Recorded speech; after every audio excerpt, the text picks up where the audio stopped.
Causative verbs in English: let, make, have, get, and help, from espressoenglish.net. The English verbs let, make, have, get, and help are called causative verbs because they cause something else to happen. Here are some examples of how causative verbs work in English sentences. Let's start with the word let. It means to permit something to happen. The grammatical structure is let plus the person or thing plus the base form of the verb. We do not use to with let. For example, I don't let my kids watch violent movies. Again, the correct structure is let my kids watch. Don't say let my kids to watch. That's incorrect. Mary's father won't let her adopt a puppy because he's allergic to dogs. Our boss doesn't let us eat lunch at our desks. We have to eat in the cafeteria. Oops, I wasn't paying attention while cooking, and I let the food burn. Don't let the advertising expenses surpass $1,000. Remember that the past tense of let is also let. There is no change.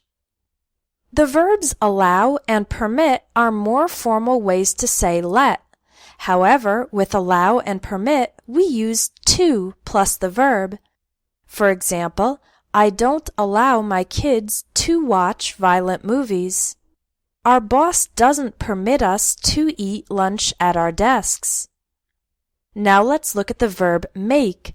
This means to force or require someone to take an action. The grammatical structure is make plus the person plus the base form of the verb. Again, we don't use the word to.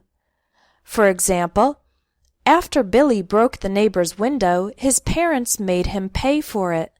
Remember, we use the base form, pay, and not to pay. My ex-boyfriend loved sci-fi and made me watch every episode of his favorite show.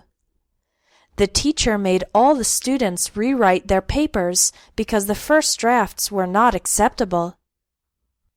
When using the verbs force and require as an alternative to make, then we must use to plus the verb.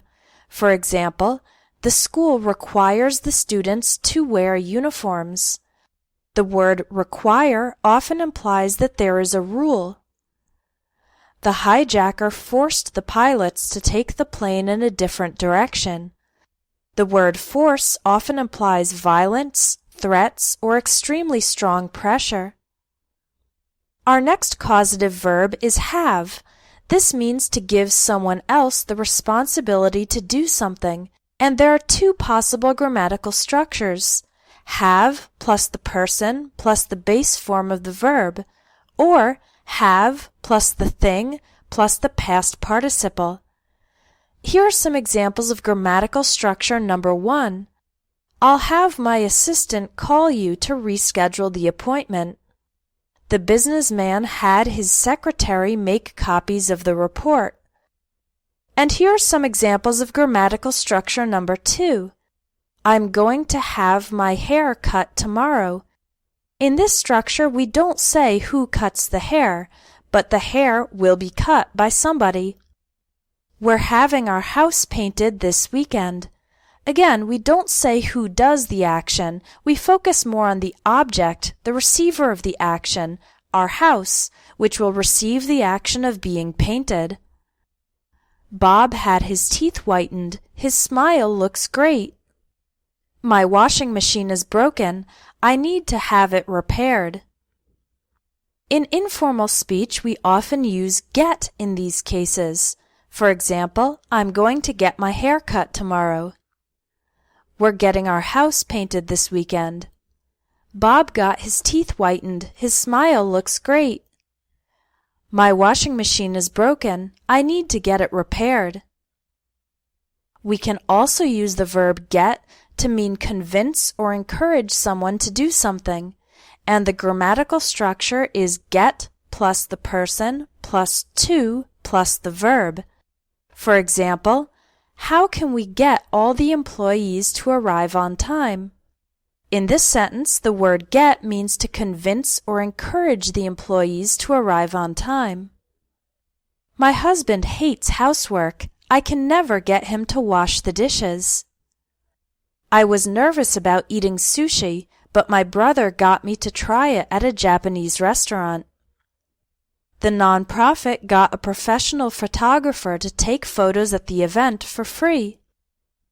Finally, we have the word help, meaning to assist someone in doing something. With help, we can have two possible grammatical structures: help plus the person plus the base form of the verb, or help plus the person plus to plus the verb. After help, you can use to or not. Both ways are correct. In general, the form without to is more common. For example, he helped me carry the boxes, or he helped me to carry the boxes. Reading before bed helps me relax, or reading before bed helps me to relax.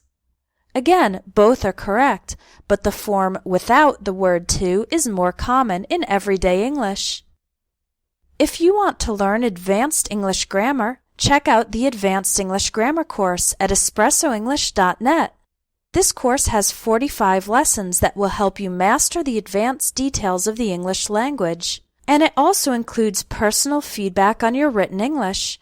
Visit espressoenglish.net for the Advanced English Grammar course. Take your English from good to great.